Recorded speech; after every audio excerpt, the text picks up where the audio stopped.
your source for everything Dynasty Fantasy Football. With your hosts, John Bauer. Looking to sell everybody price-dependent. Dan Lamagna. Too much dysfunction in Cleveland. And Mitch Sorensen. Well, it's hard to compete with excellence.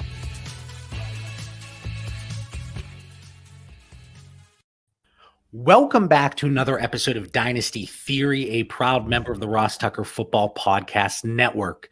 I'm your host, John Bauer. You can find me on Twitter at The Bauer Club. And today's episode is brought to you in part by MyBookie. Winning season returns at MyBookie. Winning season means doubling your first deposit. Winning season means insane player props, epic bonuses, and the craziest cross-sport wagers. At MyBookie, winning season means watching live sports and betting live sports all season long. Get in on the action. Use promo code THEORY. This is the last week for this one. So if you gamble at all, use code THEORY, double your first deposit. New players get up to $1,000 in free play, designed to add more excitement to the sports you love and the games you bet. Bet with the best this NFL season for your chance to win big. Use promo code THEORY and double your first deposit. Your winning season begins today only at MyBookie. Of course, I am joined by Dan Lamagna, that is at FF Coach Dan on Twitter. Dan, what is going on? Man, stoked for week 4 here. It's that time of the year where people are deciding whether they're contenders or pretenders, and I know we're going to have some fun talking about that tonight. You know, contenders like my Lakers. I know I'm a little bit off topic with basketball, but they are a contender, and I'm excited. And, you know, the COVID mask, because I think we're going to talk about COVID tonight, unfortunately. But let's go, guys. I'm ready. I was about to cut you off. Yeah, I'm all about basketball. That's fine. There's a time and place for it. And Mitch, we've talked about it. Dan, I like the Lakers. I like the Yankees. There's a theme with the teams. No, I do not like the Yankees. Come on. Yeah, dude. You don't anyway, throw that in there. We're also joined by Mitch Sorensen. That's Dino MC on Twitter. What's going on, Mitch? What's going on, guys? Like, honestly, today sucked as far as like football went. As soon as that Titans news came out this morning regarding COVID, it was just like, oh, hopefully it doesn't start now. You know, I'm holding out hope that it's an isolated thing, but yeah, it definitely worries me. And that was the reason behind the name of this episode.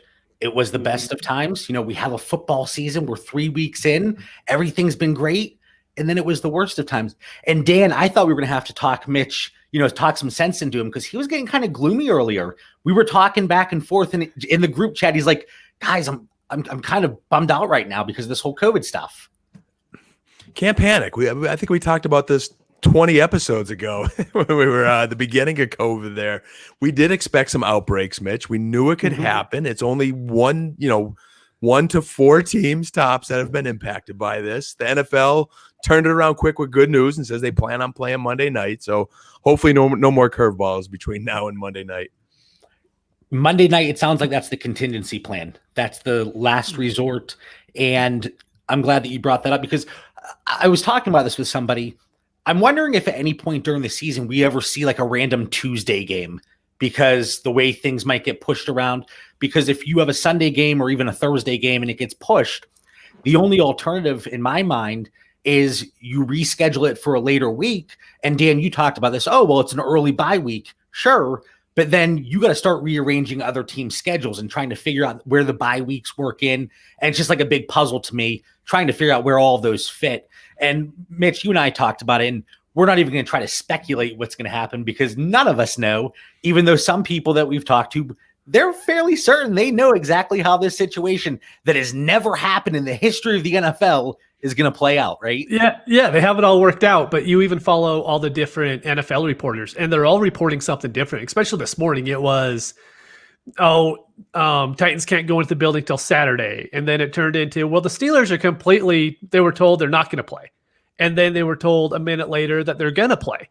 And so there was just so much back and forth, but I think like Dan brought up now, it sounds like it's probably going to be Monday, especially as far as the Titans and Steelers are concerned. I think Vikings and Texans, hopefully that just goes off without a hitch.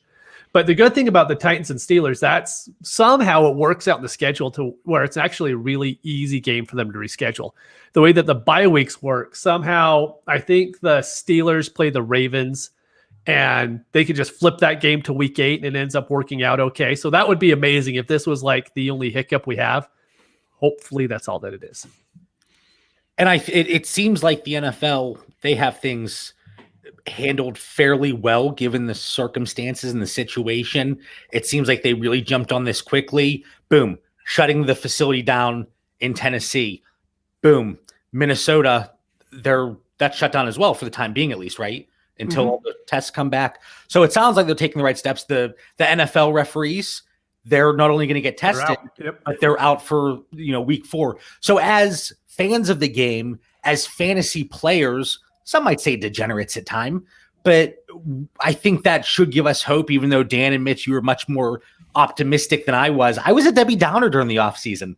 And you too, I don't want to give you too much credit, but you talked a little bit of sense into me. Hey, this supports Mitch and I's case way back when we said the NFL is on top of this. I know you had some concerns about what the NFL was doing, John, and it sounds like the NFL and the organizations have backup plans. Because for them to shut down the Tennessee facilities, they've got to be going somewhere to prepare for Monday night. So I'd really be interested to hear more of the details of, I thought everything was renewed for the week. I thought I saw that there was no face-to-face interactions for them. I could be misquoting here. But how do you play Monday night without practice? That's the thing is, as of right now, as far as everything I've read, is the Titans will not have any practice time until Saturday at the earliest. And so that's why I don't see the Sunday game happening. I mean, right now it's scheduled for Sunday. I don't see it happening. Monday night's probably going to be the earliest. And if they are the Sunday games, I tweeted out somewhat of a silver lining. They're both 1:00. So we at least know what's going to happen there in terms of, okay, the game is being played at 1. If it's not, maybe, let's say you're in a deeper league and you have a Corey Davis and you're not really sure exactly what's going to happen. Maybe you can pivot off of that. Now, if you have a Derrick Henry, I would assume that you're still going to keep him in your lineup. If I had to bet money on this, we'll know by Thursday. As NFL is led by fantasy football and gambling. We know that's why it's the most popular sport there is. So with the gambling aspect of it, the NFL is going to be pretty far in front of it, I think. I actually saw some talk on Twitter. I was like, well, what if they cancel last second? They're not going to cancel the game 2 hours before it starts over COVID. They're going to cancel it on Friday because they have to make huge arrangements. Like you guys said, it's not just the teams have to change. It's all the rest of the teams on the schedule might have to change. And so, moving forward, I think we'll get a little bit of headway as far as canceling games goes. Dan, let me ask you a question because you've been on that side. You've been a coach.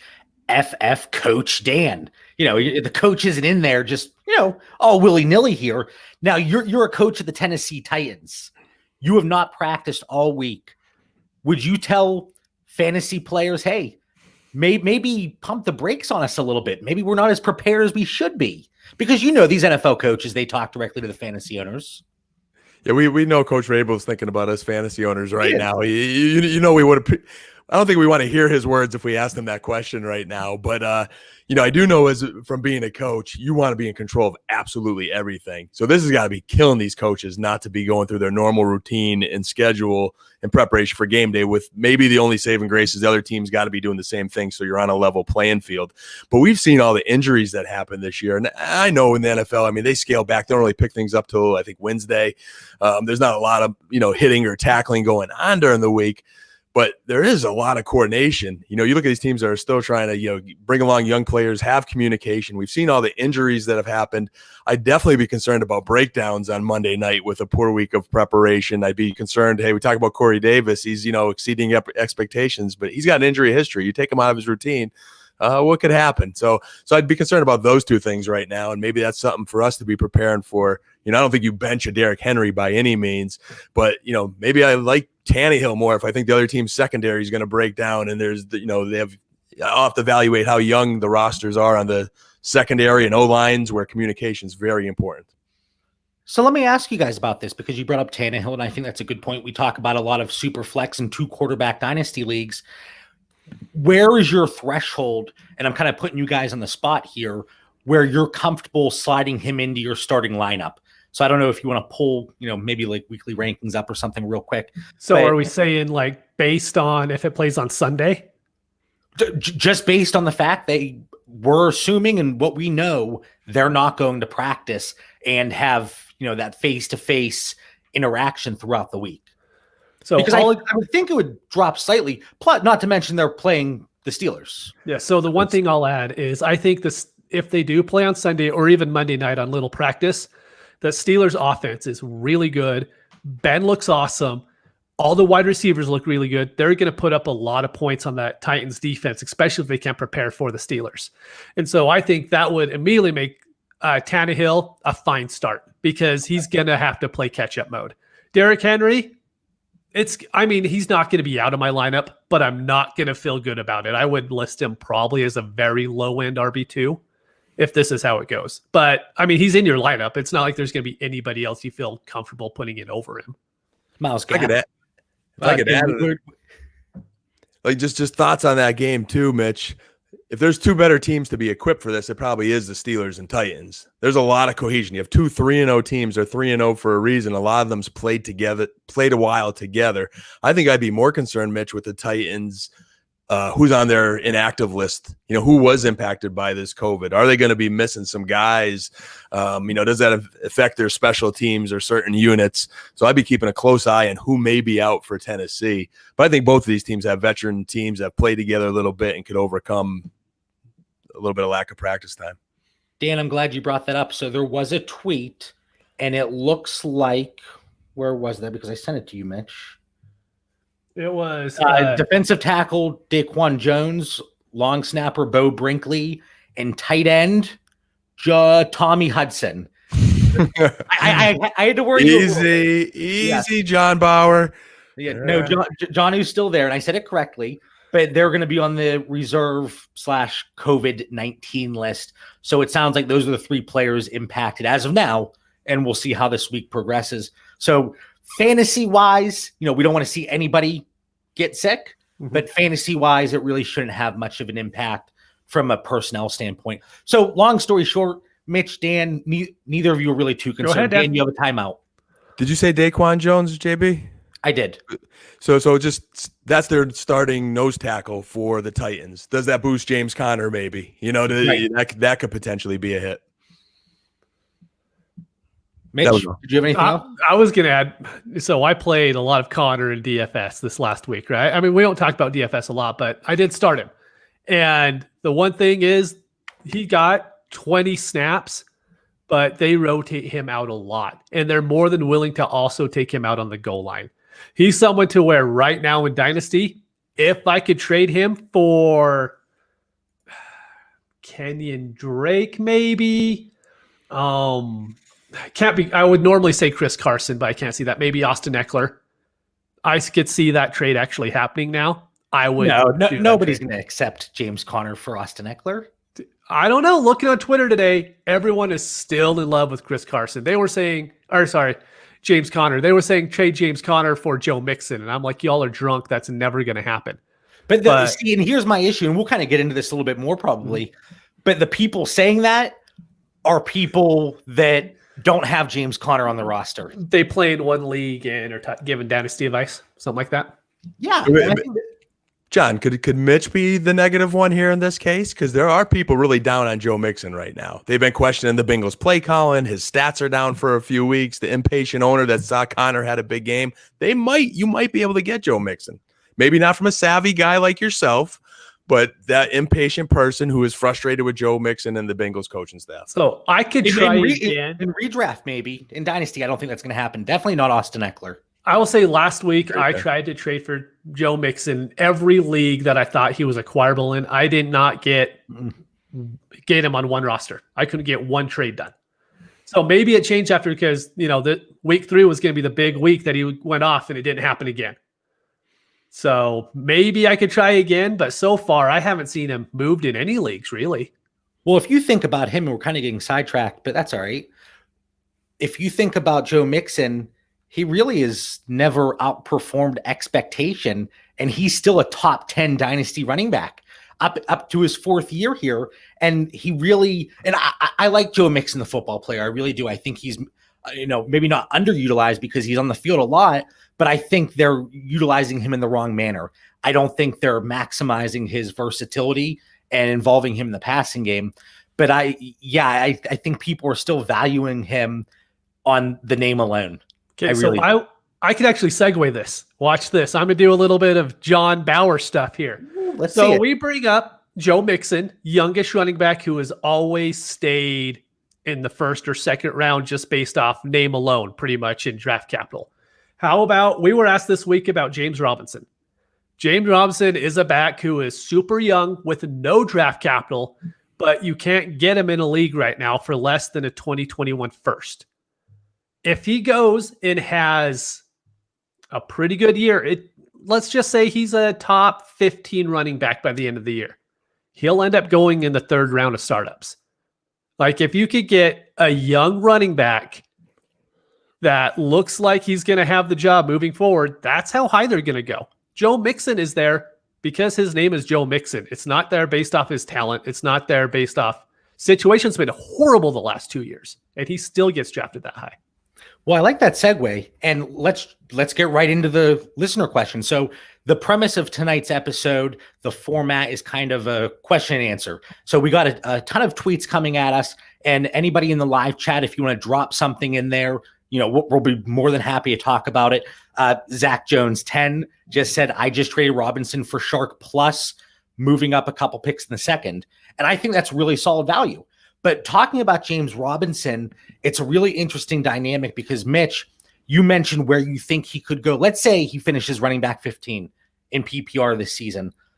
In early off-season startups next year, that's going to be interesting because you're going to have some startups where he slips because, hey, it's James Robinson, draft capital, it's the Jaguars, the dysfunction. We're not really sure how it's going to play out moving forward.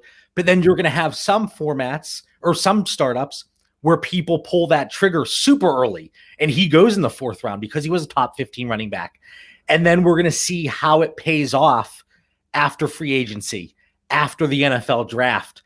And Mitch, we've taken part in, Dan, I think you were in a few of us as well, where we took part in startups that included rookies even before the NFL draft. And obviously at that point, it's a lot of speculation, but it's going to be just as much speculation with James Robinson after what we've seen so far. So one of the questions, and this popped up from several people, Dan, I want to start with you. James Robinson, is he the real deal? Are we looking to acquire him? Are we looking to move him? What are your overall thoughts on James Robinson? Because I don't think for him, it's a clear buy and sell. I think there's a really broad spectrum here. What's nice is I got a good up close look at James Robinson in the Dolphins game. And I know they're only playing the Dolphins, but he passed the eye test for me there. He was able to make runs on his own, yard creation. He showed vision. He showed effort. He definitely looked like a building block for the Jacksonville Jaguars for next season. And, I'm happy you said the word dysfunction, JB, because I'm trying to sort through my feelings there on the Jags, the Bengals. I keep going back and forth like some wishy-washy relationship here on Joe Mixon. I'm kind of buying in Joe Burrow and this team. Eventually, this young head coach figuring out how to run this offense and not. He's got to let go of the Rams. This isn't the Rams anymore. He's building this team differently. But I like Robinson. I think he showed enough. And if he can continue to do that over the course of this season, to Mitch's point, he's going to be someone we look at in the third round. And we'll be watching very closely to see who the Jaguars draft next year to hopefully put some more pieces and go in the right direction. My issue with the Jags is, all the talent that they seem to get, they seem to trade away, and they always seem to be in rebuild mode and can never get ahead. So, at what point do the Jaguars or the Bengals turn the corner and utilize this talent? Now, James Robinson, DynastyLeagueFootball.com has a great resource, and if you're subscribed there, you're able to look at their trade finder. And this is something I love to look at because constantly, hey, Mitch, what do you think so-and-so should be going for? Well, here's what he actually went for. So there has been one trade in their database since Friday, and that tells me a few things. One, well, the main thing, his buy and sell values are so far apart right now. So the one trade, this is, I believe it was on Friday, Joshua Kelly, James Robinson, Darius Slayton, for Jalen Hurts, Darwin Thompson, Damiere Byrd, 2021 first, 2022 first, and 2021 second. So that was a mouthful. Essentially, Kelly, Robinson, Slayton for a 21 first, a 22 first, and a 21 second. if I'm a contender, I don't hate that if that's going to be a late first. I really don't. Mitch, what are your thoughts here? So isolating just James Robinson, I think you're comfortable paying a late first if you're a contender. Yeah, so I think you're in this league as well. I'm not sure if Dan's in this one, but I saw James Robinson traded straight up for Jerry Jeudy today. I mean, that's a mid-first value, and that's something that we're just going to see. There's going to be people who have the rookie wide receivers who haven't really performed. They see James Robinson getting 20 points a week, and they're going to trade away their future for him. And I'm okay with it. I would rather just move my first and not someone like Jerry Jeudy, CeeDee Lamb, Justin Jefferson, any of those guys. I would rather just trade a random first at this point, because I think you're going to be able to get him for that, because people picked him up off Fab 2 weeks ago. So I actually might try to go tonight and see how many leagues I could pick him up in for a 2021 first, because I bet I'm probably turned down in 60% of them. The one league that we're in, Dan, what do you think about this? James Robinson for a 2021 first, a 2021 second, and Blake Jarwin, or so that was a first, second Jarwin for Robinson, or Swift in a second. That was an offer sent to us. I still like the pedigree in a DeAndre Swift. I can't go there. I think to your point of a late first, like if I know that I have a team set to win this year and my first is going to be at the very end of that first, but more likely than not, I might find a deal there that could help my running back situation if I need it. Outside of that, I'm not going there. You mentioned Jerry Jeudy, Mitch. I mean, I like James Robinson from what I've seen on film, but this is a very small sample size on a very weak organization. I don't want to trade him for an elite Jerry Jeudy. I mean, that guy could be a superstar in a couple of years. So you tread carefully there. Right. I agree, though, with Mitch and Dan, you as well. The Jerry Judys, the CeeDee Lambs, those players that, Justin Jefferson's, I'm not going to move those. What about Henry Ruggs, guys? If you're a contender, would you move Henry Ruggs straight up for James Robinson? I asked that because one person reached out to me and I said, if you're a contender, I'm fine with that. And if things go haywire and James Robinson does what we expect, and let's say that you have a few injuries pop up, I think you could actually get more for James Robinson. And Dan was so upset he just dropped off the stream. I'm very positive he closed his browser. I watched him. You can see his arm moving. He's like, click. Dan, how many times are you going to hit that button? I don't know what I hit there. I must have had like a flashback of that bad Henry Ruggs take I had, I don't know how many months ago there where, I really bolstered him. So on the Ruggs question, we actually have a question in the chat about Rager for Robinson too. They were both late firsts. So that's where I would consider Robinson a value there. So I would be willing to trade both Rager and Ruggs for Robinson. And again, this is if you think you're a contender. Mm-hmm. I have teams. Oh, yeah. And we'll get into this. It's one of the topics in a little bit. But I have teams that it's really tough for us to evaluate our own teams. It really is. But I have teams that I can look at, and they're not going anywhere. Yeah, I might have snuck in a lucky win here or there these first 3 weeks, but I'm 11th out of 12 in points scored. So guess what? Things have to be done. So that's a league where I'm not going to move a Jalen Rager. I'm not going to move a Jefferson. And Ruggs, admittedly, I was a little bit lower on him, but I do think that you could get more than just Ruggs for James Robinson today. So here is a perfect example of a league to do it in. I bet a lot of our listeners are in the DLF, Safe Leagues, Champ Series leagues, to where after 3 years, there's that $1,000 pot at the end that you could win. Those leagues, I'm getting James Robinson because you want to win in that 3-year window. If it doesn't work out, you could rebuild in the next 2 years to get yourself positioned for year 4 to 6. That's how you're going to want to navigate those leagues. So if you take your shot year 1 and you end up winning it, then you're in great shape moving forward. If you take your shot and it doesn't work out, then you could still rebuild and get ready for the next pot. So that's a type of league, an Empire League. Those are leagues that I want James Robinson in. That's a really good point. And Dan, I'm going to throw this to you. Zach says, Dynasty darling running backs. Do you want, and this is why I threw it to you, Dan. You're going to struggle with this one, I think. Do you want Antonio Gibson or James Robinson in Dynasty? I'm gonna stick with the conviction of the guys that I really like. I'm gonna put Gibson as the guy I had conviction on. I think he is legit. I want him on my roster in Dynasty for years to come. The same thing like Judy. We were sold on him. Ruggs and Rieger are guys, you don't have that same conviction. So if the situation's right, I would roll the dice there if the situation's right. Now I do have a tipping point. I'm not going to move DeAndre Swift in a second. That's laughable.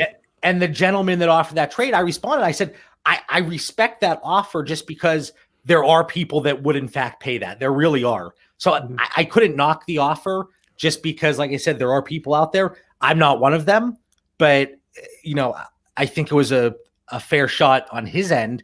And then the first, second, and Jarwin doesn't swing it too much for me, but I can't spend a first and second. Now, last Wednesday, I did acquire him for a second and third. So I got to pat myself in the back there. You're not getting him for a second and third today. That would be laughed at.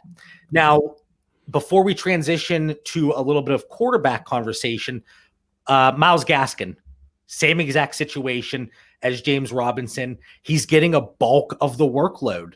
A strong success rate on the ground. He's getting 70% plus of the running back opportunities. Of course, his price is going to be slightly different. But really quick, guys, Myles Gaskin, what are your thoughts here? Mitch? I think you could get him for a second right now. I think if you send a second out, most teams, there's going to be teams that aren't going to be able to do it just because how their running back situation is. But I think in most leagues, you'll be able to do it. And I think you should. This Dolphins offense is actually pretty good. And they're going to be in games this year, especially like this week. They play against the Seahawks. Mm-hmm. Myles Gaskin in this game is going to be amazing. So if you could pick him up before this week, I definitely would, because this could be just like James Robinson before week 3, to where he's a second. Now all of a sudden he's at least a first, if not more. And I don't know if Myles Gaskin will ever hit that first threshold, but I do think that if there was somebody that's not really a contender or they have really strong running back depth, maybe you could get a second. Maybe you could move lesser wide receiver piece for him. But he is somebody, especially if you're in a deeper 12-team league where you start 11 or 12 players. If you're in a 14 or 16-team league, Myles Gaskin is a really viable option. 75% snap share in week 3, guys. That was 6th among running backs. Dan, Myles Gaskin, you're a contender. Any interest? You're already grimacing. I'll give you my 4th round pick for him. Maybe a third if I'm really thin at running back. To me, I think he's more of a product of the system, more of the product of just Jordan Howard's not doing anything other than sniping Gaskin's goal line carries. And then Breida's still sort of in the mix. The overall share is there, Mitch, but I just don't see him creating as much as James Robinson's creating on his own. So I see a little bit more of a ceiling for James Robinson moving forward, and I see more of Miami replacing Gaskin next year and going back into a role player position. So that factors into me a little bit too. Hey, would I like him on the bottom of my bench this year? Sure, it gives me an option. But trading for him, I think I'm going to lose outcome next year. Yeah, that's a really good point. He could be easily replaced next year because the Dolphins aren't going to spend any picks on wide receivers, more than likely. Quarterbacks completely fine. Tight ends, perfect with Gesicki. Running back could be the spot to where they go next year's draft. And we expected them to do that this year, and they really didn't pay too much attention to. Obviously, they brought in Breida and they brought in Jordan Howard. But if I'm a contender and I need that running back depth, I would be okay securing that spot. He's going to get you. I was a little overambitious last week on Fantasy Football Confidential. I threw the JBG down there. That's what happens whenever I have a few too many beverages. I guaranteed 22 fantasy points, but the volume was there, and he still got you 14 to 15 PPR points. If you would have told me coming in 15 points for Myles Gaskin, I think a lot of people would have been happy with that. So if you're in a league that's a little bit deeper, I do think that's a viable option. Before we transition to a quarterback that somebody brought up, we had a question in the chat. How much of an impact how do we change our quarterback values if you get 0.25 points per completion? Now, in most leagues, if you get a partial point per completion, you're also getting a partial negative point per incompletion. Yeah, that'd be my first question. Yes, but when you're doing that, so if there's any negative points or even just the positive points, you're going to fade the quarterbacks that have those lower passing percentages even more.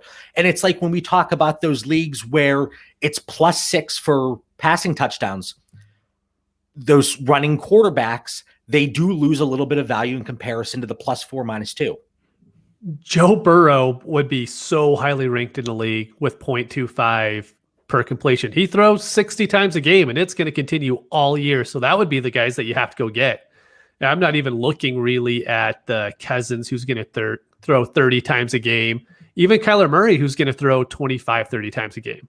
I want Matt Ryan.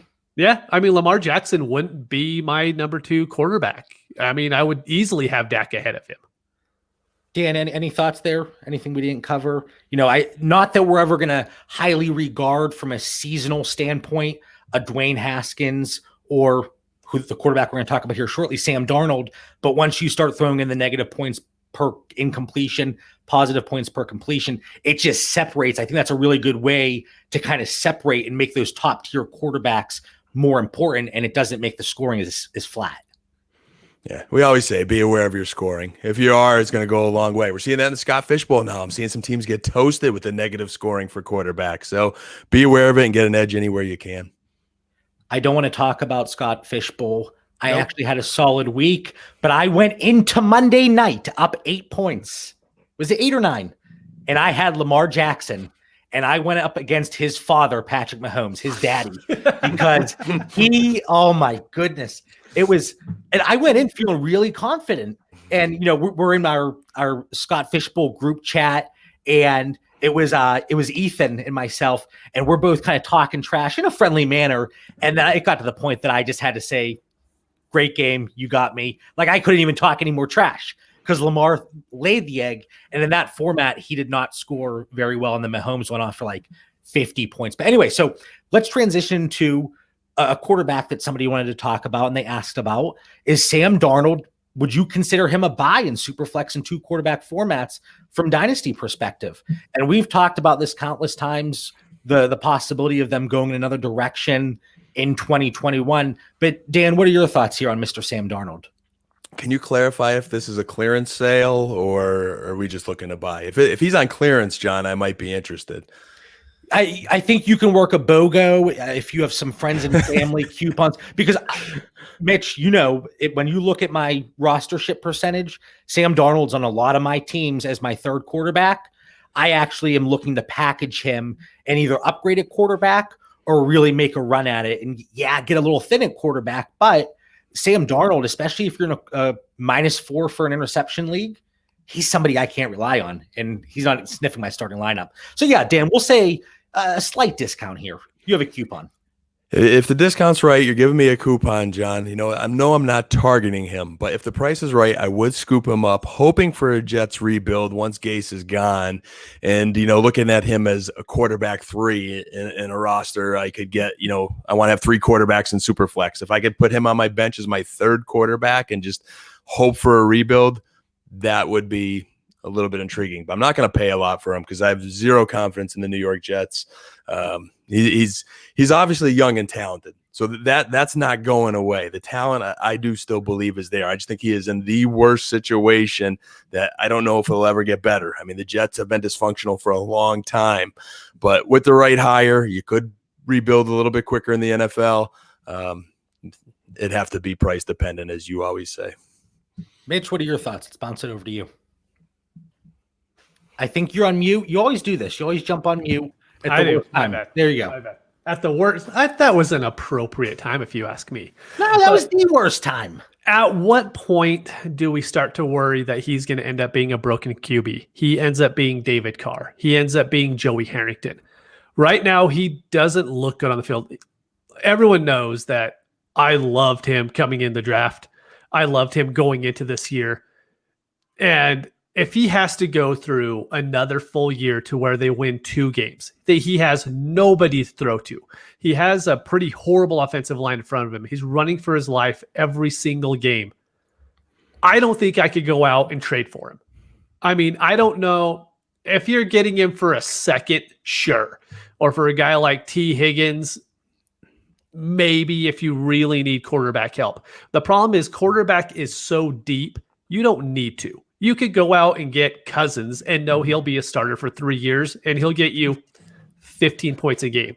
But Darnold can get you negative 15 points a game in most leagues, especially in the safe leagues to where it's -4 for interceptions. He's a guy who I absolutely loved. And like John, I have him on a fair amount of rosters, but I won't acquire him in any trades. I just don't see any point to do it with the amount of good quality quarterback depth that we have in the league. Owen in the chat says he was moved in one of his leagues for 2 seconds and a third, and he thought that was pretty cheap. I would pay that. I would pay that price. Now, I think you'll see it more often than not if Sam Darnold gets moved.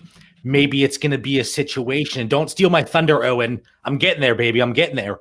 But I think there are situations where maybe you move him for a piece that will allow you to win now, because if you're moving him for the seconds, they're future assets. So I'd much rather hang on to Darnold. But Owen, I'm right there with you, man. What if he ends up on the Colts? Owen also threw the Saints in here. But let's say he goes into Indianapolis. And I wanted to bring that up. Dan, I'll throw it over to you here in a second. But when you look at Sam Darnold, I try not to go too stat heavy these days, but there were 23 quarterbacks with at least 100 dropbacks so far in 2020. Sam Darnold has been under pressure 39.4% of those dropbacks. That is only better than Daniel Jones at 41.5%. Darnold's adjusted completion percentage under pressure, 57.7%. It's actually right behind Brady and ahead of Watson and Rodgers. But when he's kept clean, he's tied for 10th in terms of adjusted completion percentage. And another thing that I thought was very interesting, whenever he takes longer than 2.5 seconds to get rid of the ball, 39.5% completion percentage. If he gets it out quickly, 78.6. That's incredible. That's actually really good. So the Colts will be a good fit because Rivers, I think he's pressured on 20% of his pass attempts this year so far. So let's say Sam Darnold could go there. I do think that's a spot where we could see a little career resurrection. Dan, you were doing all kind of things over there. There's so many thoughts going through the head right now. So 2 points on Darnold. 1 to yours statistically. Just think how bad a situation is with the O-line. Oh, it's so bad. And he doesn't even have receivers to throw to. So when he scrambles, it's dink and duck stuff. It's Jamison Crowder and your boys guys, Braxton Berrios, those slot receivers that can wiggle their way open and he can make some completions. But it does show there is talent there. So if I'm trading for Darnold, I'm trading for the value of the quarterback more than Sam Darnold right now, because one of two things are going to happen. Either the Jets are going to be smart and they're going to figure this out and hire a good coach and rebuild, and they're going to re-sign him. His 5-year contract is near over, his rookie contract. So you're investing in a guy who's going to be with an organization for a long time, and you have job security in a quarterback, and you hope the Jets figure it out along the way. Or the Jets, as dysfunctional as they are, do trade Sam Darnold or let him go or whatever the case may be, and he does land at a perfect situation with a well-coached team like the Colts, and you just scored a landmine, because I think he would be good with the right people. So I think it's one of those two scenarios. It's just in its current state right now, the way our rosters are mostly built competing, you have no room for Sam Darnold on your roster. I think there's just as easy as a chance he's Mariota or Winston, and he ends up being a backup next year for someone else. I think that's just as likely as him going to, the Colts, whoever we want to bring up, just like we bring up with running backs. Oh, anyone who goes to Houston, anyone who goes to Tampa Bay, that's what we used to say. Now for quarterbacks, it's going to be anyone that goes to Indianapolis is going to be really good. He might back up Brady in Tampa Bay next year. We just don't know. No, they have Josh Rosen now. They have the air. He's fine. Yeah. To Mitch's point, though, that has to be a concern, because how often do you hear those wise people in the NFL say how many NFL quarterbacks just were in the wrong place and then their career got shot? And we'll always believe that Sam Darnold had talent, but his career could have been ruined in New York. We'll see. Yeah. So to answer that question, it doesn't seem like there's too much optimism. Now, of course, if the price is right, I think he could be somebody that you could be looking to acquire.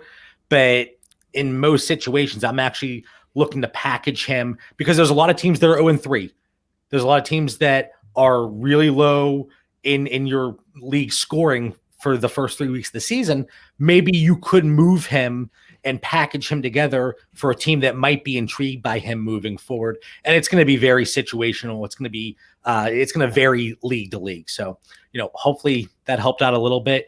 Next question. Let's get through this one quickly. Guys, do you want to sell high on Kyler Murray? He's looked good. He's moving extremely well, and he's top 6 at this point. Mitch, are you looking to sell high in a super flex or 2 quarterback format? No, I'm definitely going to keep him on my roster. He's everything that you want in a quarterback. He's young. He has a great rushing floor each week, and he has DeAndre Hopkins to throw to. There's not more you could ask for in that for a quarterback. But I will say I'm also not willing to go out and pay the price right now for him, because I don't think you could trade Devontae Adams straight up for him at this point. No. And there's just such a small – I mean, he probably gives you a few points per game more than someone like Stafford does. I would love to have Kyler on my team, but I'm also okay just having Stafford if that's who I have. Those quarterbacks, Mahomes, we very well in especially 14-team leagues next year, but even 12-team leagues, we're going to see 4 quarterbacks possibly go in the top 10 picks, I think, especially with the way we overreact and the way we're looking at running backs now. I spent my 2nd overall pick on Saquon Barkley in startups this year. I can't get burned in my startups next year. I'm going to play it safe. I'm going to go quarterback. But we're going to see Mahomes, Jackson, Murray, and Dak.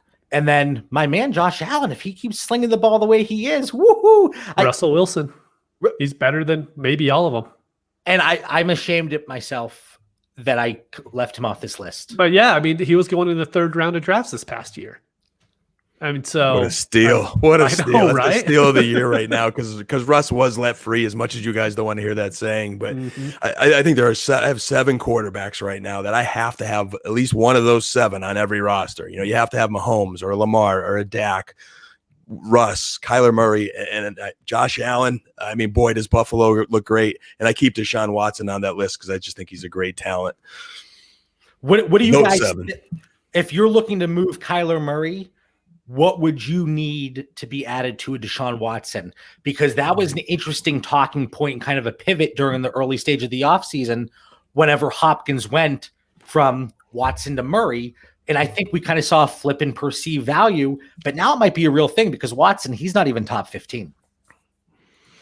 He's not top 15 as of now in 2020. I'm not saying he's not top 15 in Dynasty. I know somebody will listen and come back to me. JB, what are you smoking? He's not top 15 in Dynasty. It has to be something that significantly improves my team. Whether it's a number 1 draft pick or if I'm position weak somewhere and I'm going to get a guy that I know is going to start for the rest of the year for me, that's what's going to take. And this goes back, this is becoming a dysfunctional episode for me here because I said all offseason how concerned I was about the Texans. And here they are sitting at 0-3. And I know their schedule is going to lighten up a little bit now. So I do expect some more fantasy points. But I'm just thinking how dysfunctional that locker room is. It's 0-3 right now. You're about to potentially sign Earl Thomas, who, last year was whipping somebody off on the sidelines, his former head coach this offseason. I mean, my Cowboys, as dysfunctional as they are, don't want Earl Thomas right now to disrupt that locker room. So I'm really concerned what's going on with Houston. And I really feel bad for Deshaun Watson and J.J. Watt, just watching 2 Hall of Fame careers potentially just be mired in 500 seasons or playoff failures. We have a question in the chat, sell high on Josh Allen. I really don't think you can because people are still stuck. There are still people on Twitter. Yeah, but.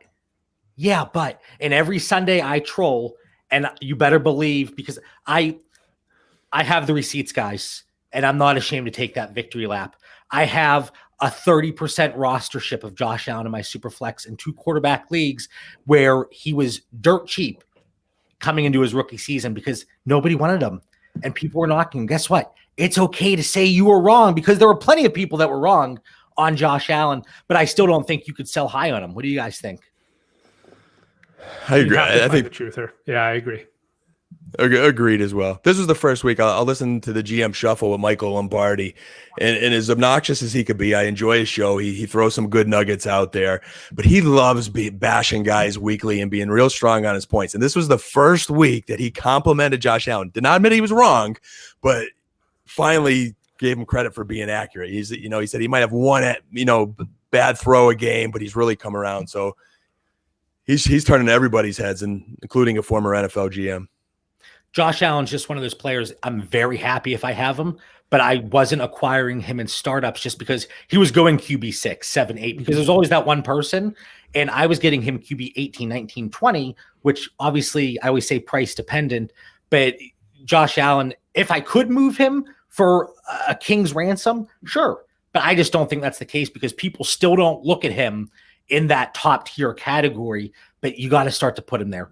We have to consider him not elite, but I think he's one step below that because he's looked really good.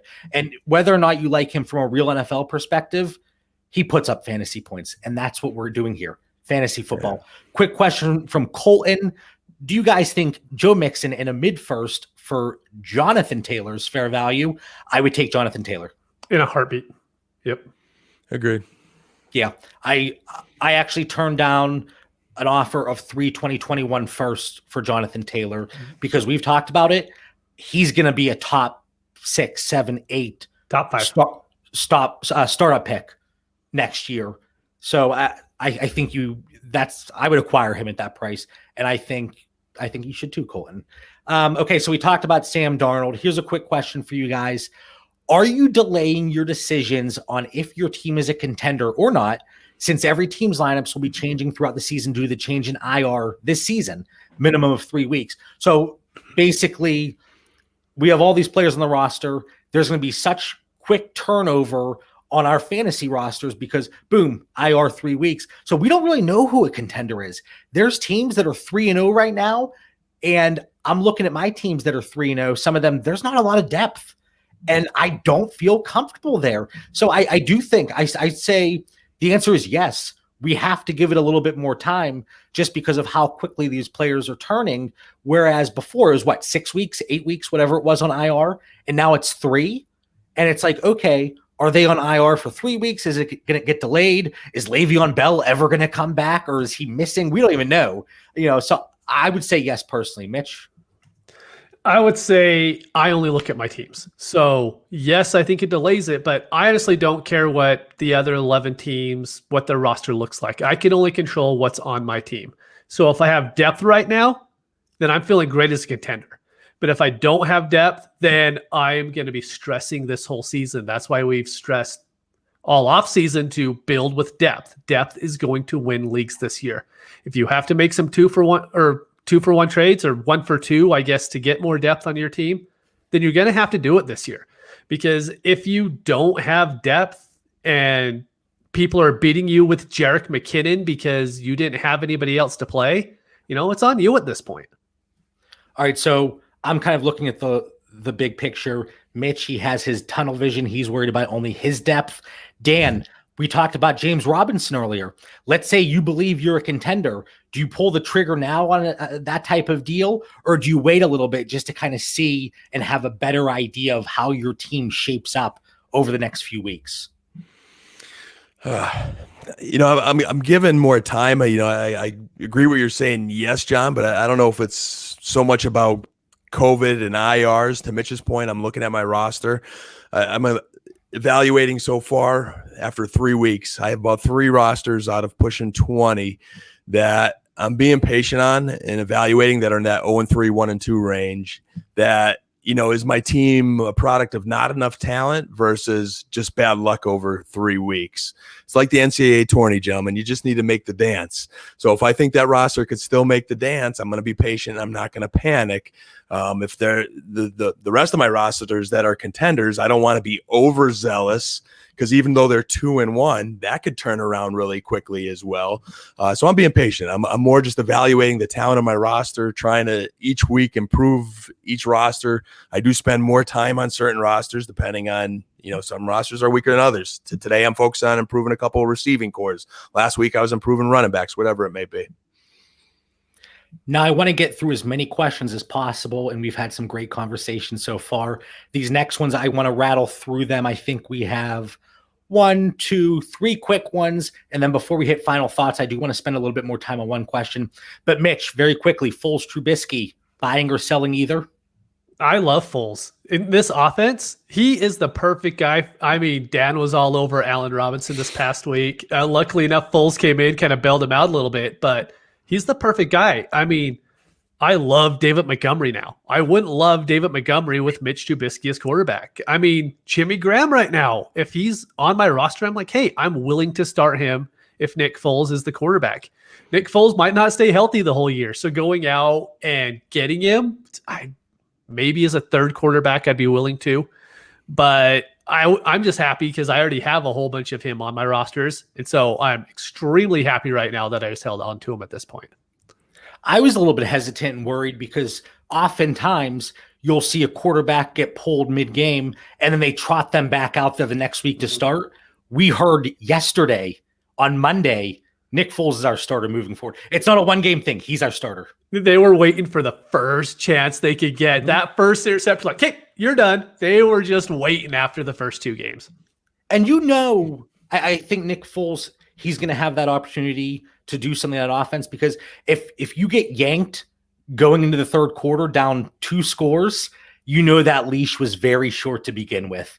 It really was. And I don't think Nick Foles is great by any means, but if I have a contender and maybe I only have 2 quarterbacks because I'm stacked elsewhere, maybe I do make a move to acquire Nick Foles off of a rebuilding team. Trubisky, I'm going to steal Mitch's word here. He's dust. Dan, real quick, Foles, Trubisky, buy, sell? Trubs is dust. I've seen enough of Trubisky last year, the year before, sample size this year. I give Coach Nagy credit for pulling that chain as quick as possible. To Mitch's point, I think the Bears did handle that right. They gave Foles enough time. There was a shortened training camp, et cetera, et cetera. But I am very hesitant to go down this road again with Nick Foles. I still feel scarred from the Jaguars. Now, again, maybe he was in a bad situation there. He did excel with the Eagles in the system. He did look good and bailed me out, as Mitch said in DFS there. He helped A-Rob out. He helped Jimmy Graham, my play of the week. But I do think Foles has a reputation for coming off the bench and doing well. I do think that was a great matchup versus a horrible Atlanta defense. And me personally, I'm selling. I don't want either of those guys on my roster. But I do see your point. Nick Foles, there's that little part of me that believes in Coach Nagy that just maybe he can milk enough out of Nick Foles to help us in fantasy somewhat. I give you a little bye-week depth, but not a preference. I'd rather not have him. Now, the next 2 weeks to wrap this up, they go against the Colts and Bucks, and they rank respectively 4th and 6th in terms of defensive pass efficiency. After that, it really lightens up. It softens up. The Bears actually have the 3rd easiest schedule per Sharp Football stats when it comes to defensive efficiency. So I do think the opportunity is going to be there for this offense. Another question we have, Dan, real quick.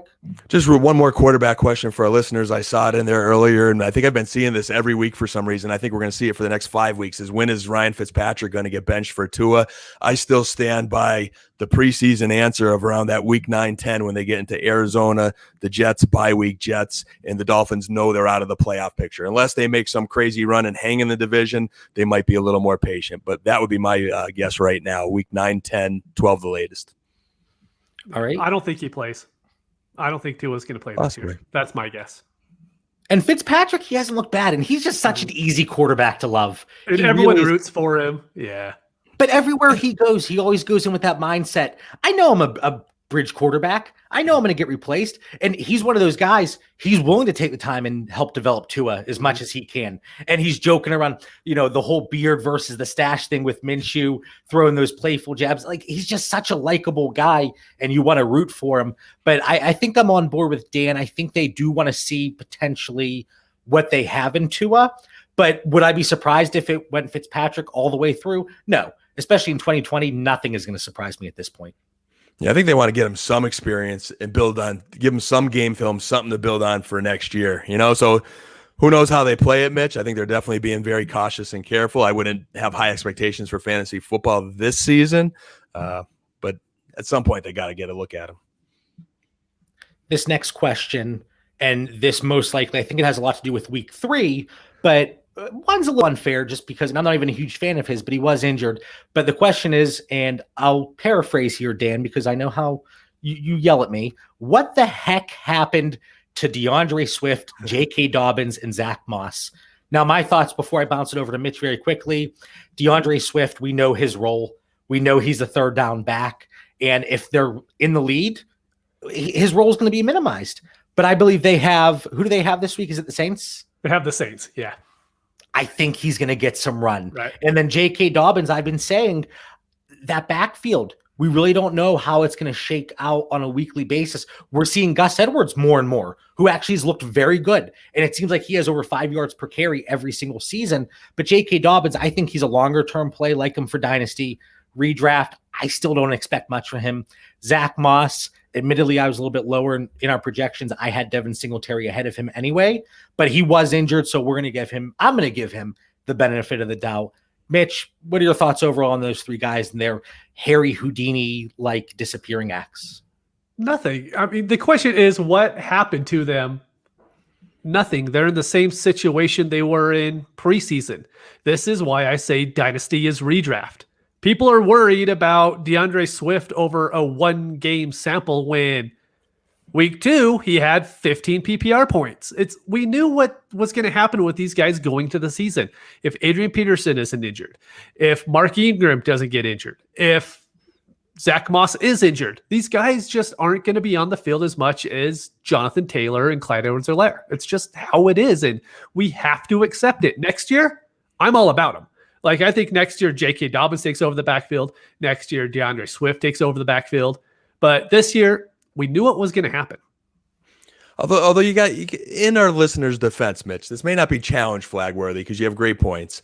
But in our listeners' defense, it has got to be painful to watch old man Adrian Peterson come out of nowhere with like no practice with the Lions and jump right into the starting role over two young, talented running backs.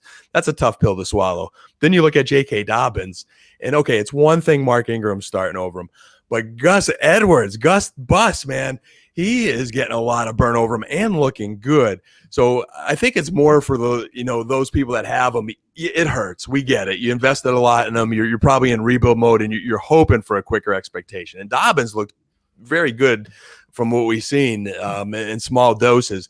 But there are two teams right now that are in win now mode, and they don't care about fantasy football and people's feelings. They are out to win. And Detroit, I see Patricia handling it like New England, and he wants to grind and he wants to win games, and he's going to utilize Peterson and try to control the tempo of the game.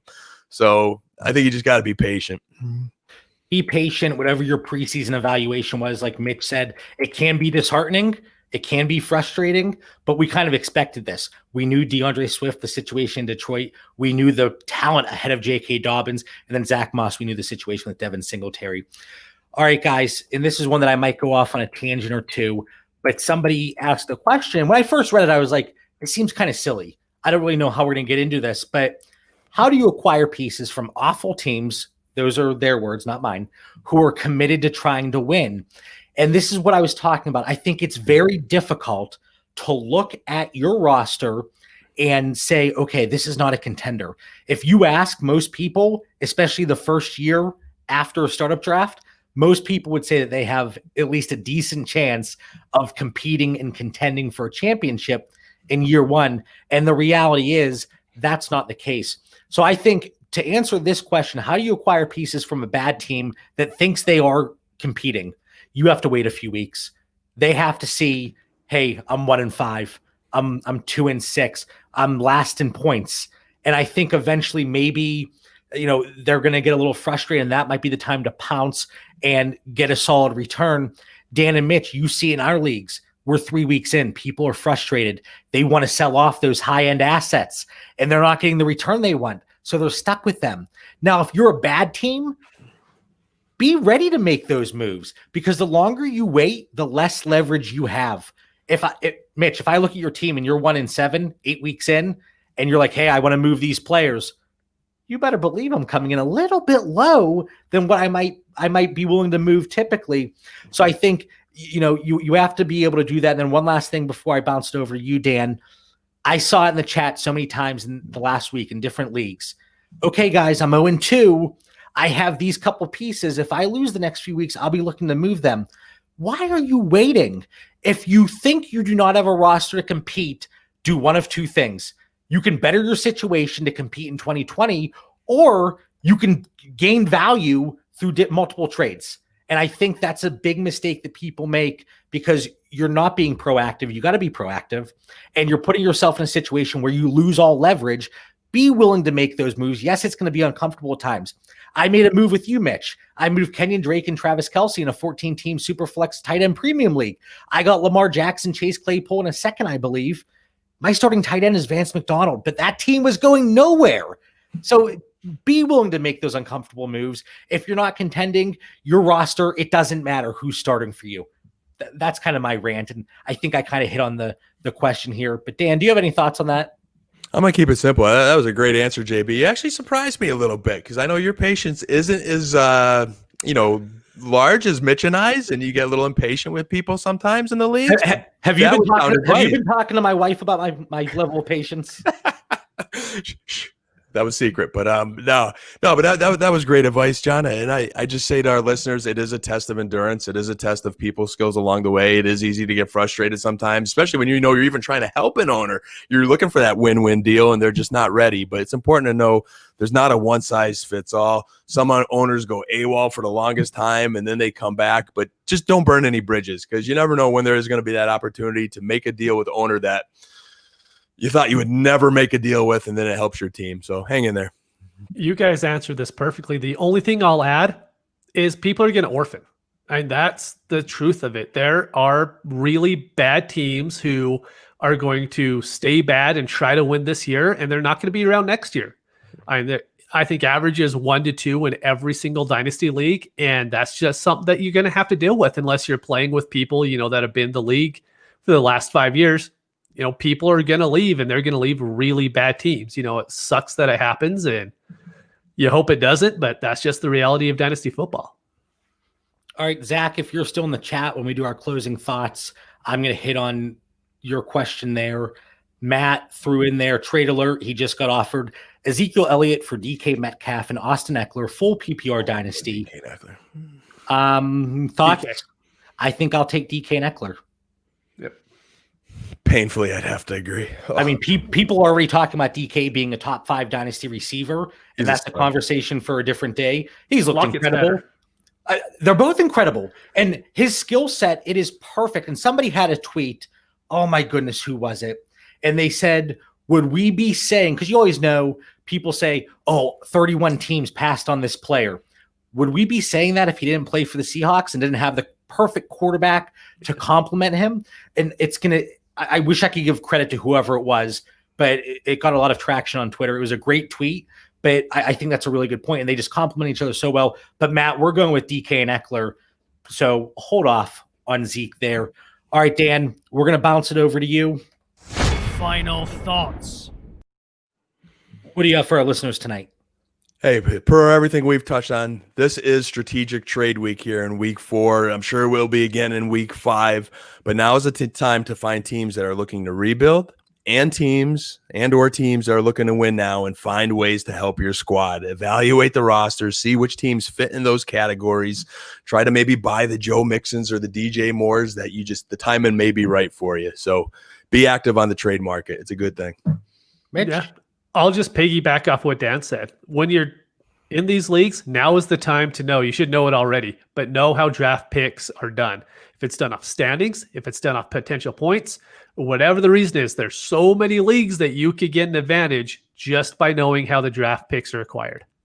Any of our listeners that are in any of the safe leagues. So if you're in the Scott, I'm doing it, Mitch. I'm going to help, because if you're listening to I hate it because but I appreciate that. I appreciate people taking the time out to listen to us and joining us and talking about fantasy football. Fine. If you're in any of the safe leagues that are run by Scott Fish and his team, remember, if you finish dead last, the first 9 draft picks are based on potential points. So you could get in the playoffs, you could lose in the semifinals, and still potentially, if you have your first round draft pick, depending on potential points, you could get the 101.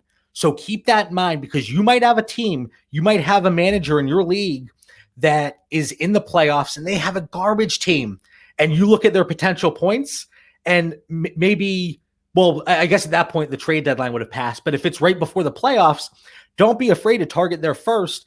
Oh, well, they're going to go in the playoffs. They're locked into that at least 6 or 7 spot. No, the way that lines up this year in those safe leagues, the bottom 9 teams are all in the potential points for the 101 to the 109. So keep that in mind. And then my final thought here, this is to answer Zach's question. How do you balance being in 20 plus leagues? And I think the big thing, you have to have a certain cadence and kind of a schedule on a weekly basis. Mitch and Dan, I've told you this. It's either Tuesday morning or Monday night after Monday Night Football kicks off on my fantasy league. All the projections are up for the following week. I go through, I set preliminary lineups. It takes me quite some time. As news comes out, going into the Thursday game, I make sure nobody that's out for Thursday, maybe I change my mind on a Thursday player. And then again, Sunday morning. And I'm always tinkering a little bit here and there, but make sure you have a schedule. There's different tools out there. DynastyPlanet.com. It shows you all of your rostership. It shows you if you click on a player's name, they might have a caution sign. They might have a exclamation point that's red because they're out. You click on their name, it tells you where you still have them in your starting lineups. So there's so many good tools. The stickyboard.com, that's one that's really helped us out. It shows you if there's any trades outstanding, because I've left trades open for 2, 3, 4 days because I simply forgot about it. But there's a lot of good tools out there. So if you're in multiple leagues, heck, if you're in 5 leagues, there's still things that can help you guys out. Do you have anything else to add there? Just because I think it is important. You hear 20 plus leagues. Dan, you're crazy. That has to be overwhelming. So, but I think just having kind of that schedule and the level of preparation is key. I just like busting your chops. I'm sure with my DFS, it's probably equivalent of all the dynasty teams you have. But for our listeners, John was saying tools. There are tools for your tool bet, not tolls, just in case you didn't understand them. But great advice. I'm happy you're helping our listeners tonight, JB. The one thing I'll add is everyone always brings up, well, what about the waiver wire? There's only 1 or 2 pickups on waivers in Dynasty anyways each week. It's not hard to go on My Fantasy League or probably on Sleeper. Do a player search, see if he's available, make a claim. It takes 10 minutes a morning and I have 40 teams. It doesn't take a long time at all to set waivers. So, I mean, the longest part is just going and seeing your scores throughout the week, seeing the updated standings. I mean, that's the only thing that takes a while, but that doesn't even really matter. I used to hate Tuesdays for fantasy football because if you're just playing redraft, it's okay. Games Sunday and Monday, nothing Tuesday, Wednesday, waivers go through, Thursday, football again. But now Tuesdays, you look at the updated standings. And Mitch, you're on mute again, I think. You're good. Oh, I was just going to say it's trade day. Like, that's right. The thing is when you're in this many dynasty leagues, Monday game's over. You have trades when you wake up Tuesday morning.